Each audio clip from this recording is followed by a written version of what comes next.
Turnovers. I mean, something that we prioritized before the game was we have to win the turnover takeaway margin, and clearly we didn't.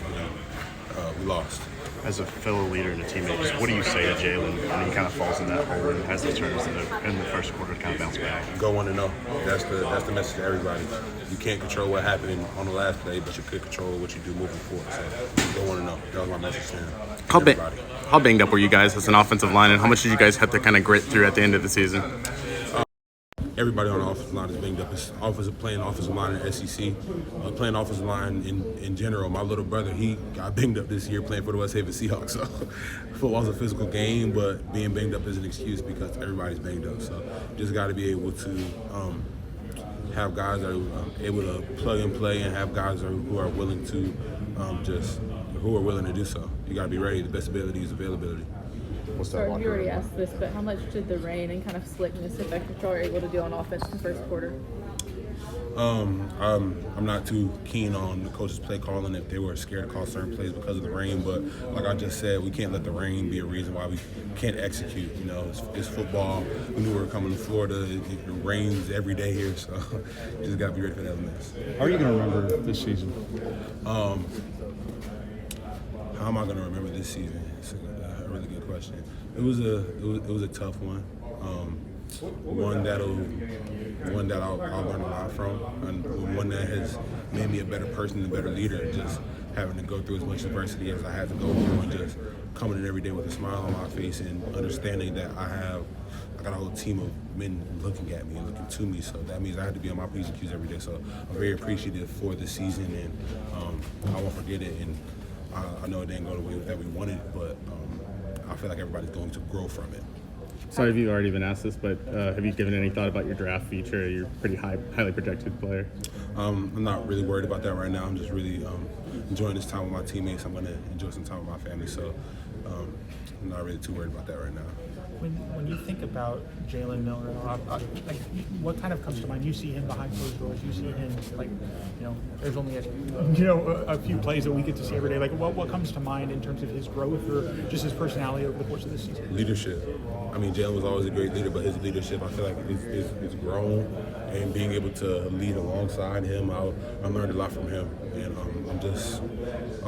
I'm grateful to people that a lot for two great quarterbacks.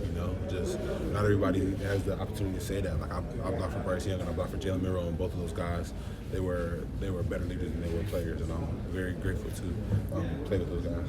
When you look at the whole body of work for the year, how would you evaluate the board and staff, how they did? They did a great job. I feel like the coach staff did a great job, and people are gonna probably laugh at me when I say that, but you gotta understand that their first active duty when they got here was retaining a team, especially in the era of NIL and a bunch of guys level. We also got a bunch of guys to come in.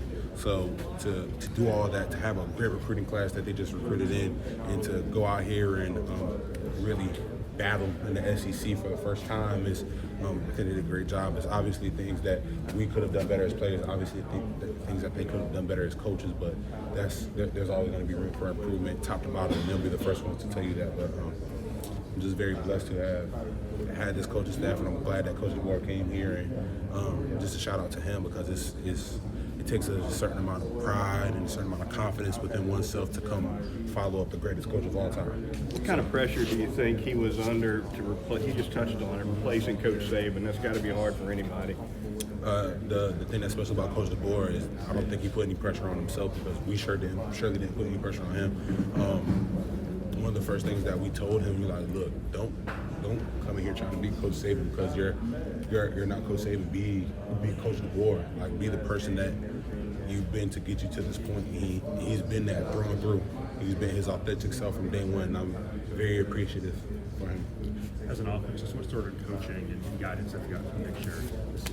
Oh, a lot. Just the way that he calls plays, and like I feel like I learned a lot from him. And in the future, I kind of want to coach, so just learn a lot from him. Learn a lot from Coach Cat. Just learn how offense works and how to do different things. You like run the same play, but show it a different way. So just learn a lot from them. It was great. Can you campaign a little bit the program looks like under Coach DeBoer? Very bright. I know the future under Coach DeBoer is very bright. just people getting to know him and him getting to know us, and also him getting to coach in the SEC. Like there's a difference. There's a difference between like SEC ball and going out there wearing that script down your chest like you're everybody's Super Bowl, and you're not gonna learn what that means until you're actually in it. So the future is very bright. Anything else for Book? All right, thanks, Book.